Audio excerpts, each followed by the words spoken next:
Hello, hello.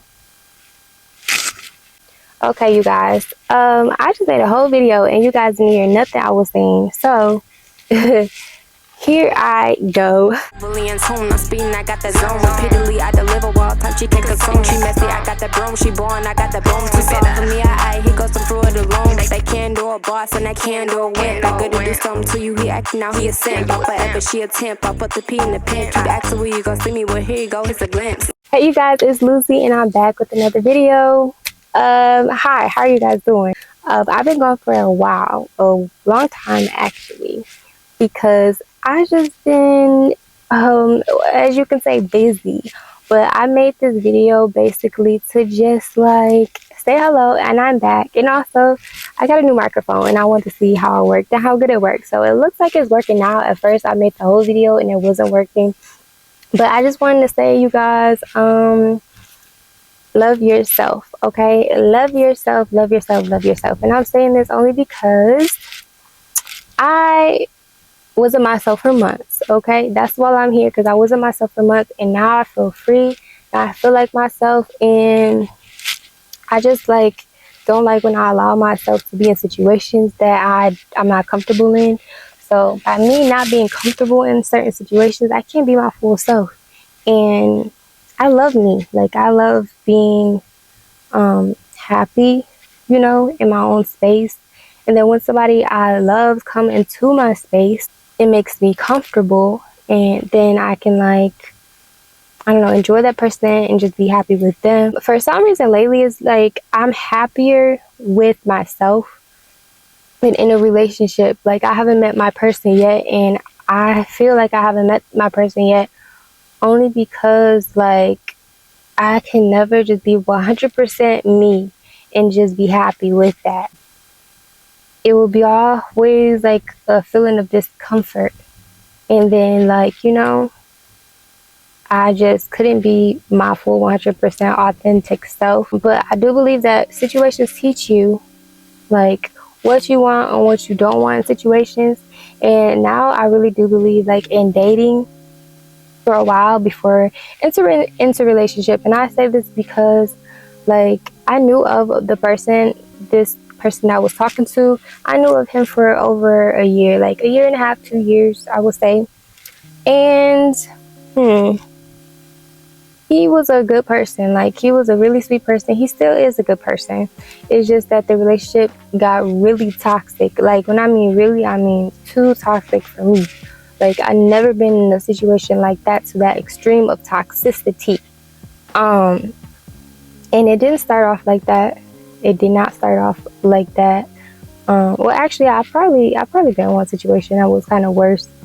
But this situation, it was real different, and was actually to an extreme, kind of actually worse, because, or it could have got really worse, but I stopped it right then and there, because not right then and there, but before it got extremely worse. The person was like, oh, this is normal, people argue, da da da, but this is not your normal arguing. This is fighting, this is bickering, this is, you know, me getting to a place that I am losing myself at this point. I knew this person for over like a year, maybe a year and a half. I knew of this person, but I didn't personally know this person. I only personally knew this person. We talking, you know, a lot. I know his whereabouts, what he's doing, how he lives, how he moves. I knew that for about maybe 2 to 3 months. And then we decided to hop into like a real sort of situation. After we hopped in the situation, I was like happy. I was me. Like the first day we decided to enter into a relationship, we actually was with, I was with my friend, and then actually it was in the video. If you look behind the scenes of my,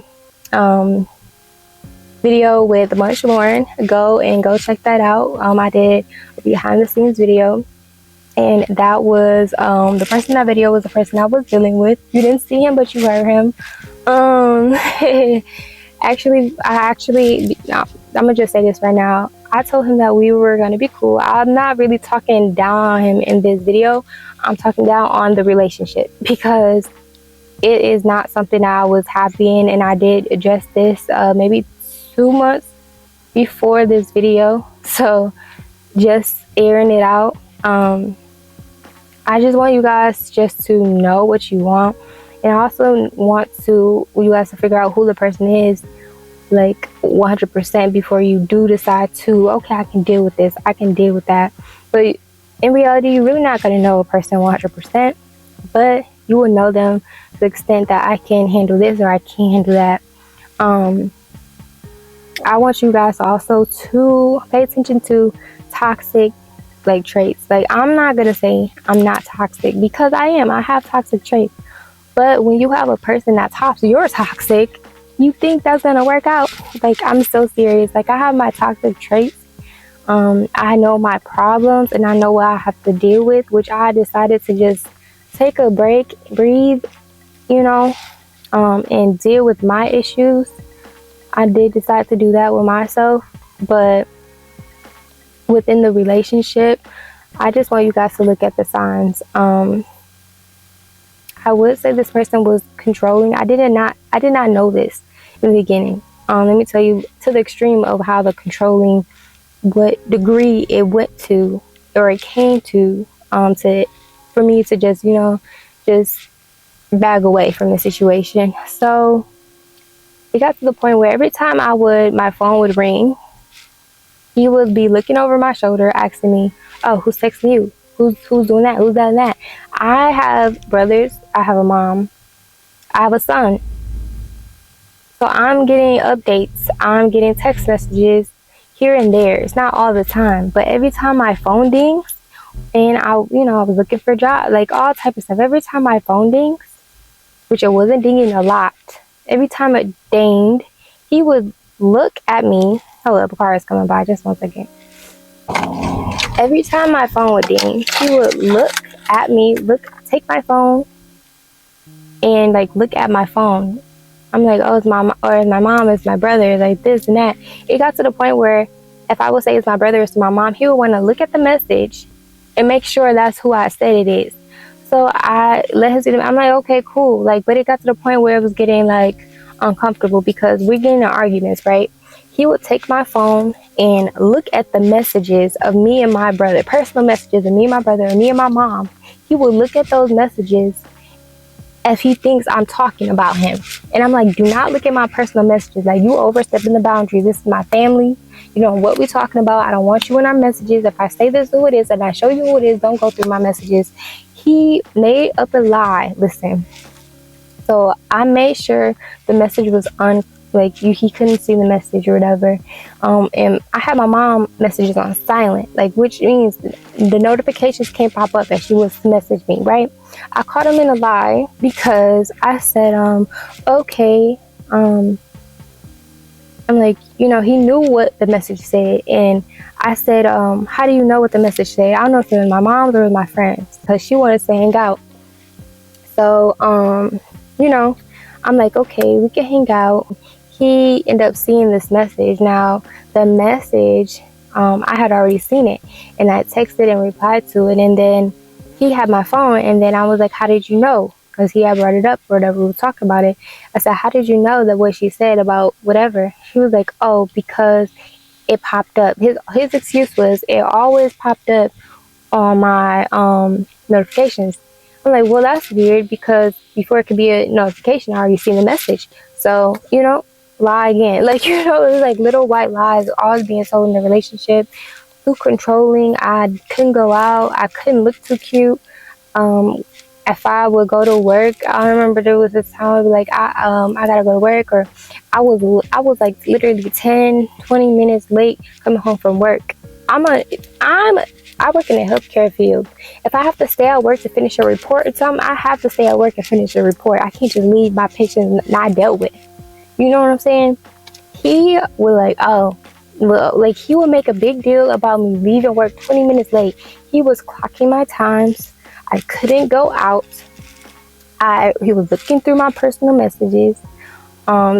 He was always under me. Every time, say I would go to work, he would be doing, Lord knows what. He would always tell me what he was doing, but I don't know. But he would always tell me what he was doing. Okay, cool. But it's when I'm off of work, he's always under me, which is Okay, you can be under me, but let me breathe. I can't go nowhere without you. Like, I can't do nothing without you. He wanted to do DoorDash. Like, oh, come with me. Instead of me just sitting at home, I'm off work. I just want to lay down and be comfortable. I don't want to be sitting down all day. I do that, you know. I sit down and walk around, do all that at work, whatever. I just want to lay down and watch movies. I don't want to be DoorDashing with you all day. Let me just sit down for one day. And he will be like, oh, I just want somebody with me. You know, it's not nothing personal. So I'm just like, I just want you to trust me. The end of the day was this man did not ever, not once take the time to actually trust me. I never ever, hold up, car's over. I never ever gave this guy reasons not to trust me. He just didn't. It was like a lot of things around that relationship, but the lack of trust and the controllingness drove me crazy. It got to the point where my family was asking me, was I okay? I was never happy. I was always in the skies. I am back. So my camera actually overheated. Basically, more of the story is just know the signs of toxicity and leave it where it's at, okay? I will be back with more videos to come. I have been kind of busy. If you guys don't know, I am back in school. I don't know. I think Facebook, talking to people has encouraged me to go back to school. Just change the subject, okay? More positive subject, but I have things that I'm working on right now that has to do with bettering myself and just being a better person, and I'm just learning from every situation, you know. I just want to keep focusing on me until I know that I'm in the right headspace and I'm with the right person, and I'm gonna take my time. And I say this every time, but I'm 26. I'm trying to get married, your girl. Look, now I sound like Diaria. I just watched her on YouTube. I am trying to get married, okay? This little promise ring ain't doing it. I'm trying to get married, okay? Well, you guys, thank you for watching. I'm actually going to a video shoot right now. So stay tuned for my video shoot, okay? It's called New Flow. And thank you guys once again. I was looking at myself the whole time, but now I'm looking at you, okay? Thank you guys once again for tuning in and watching my video. And I just wanted to test my microphone. But you guys, I'm back and I am better than ever. So please click that like button and that subscribe button, and I will see you guys in the next video. Okay, bye loves. Mwah.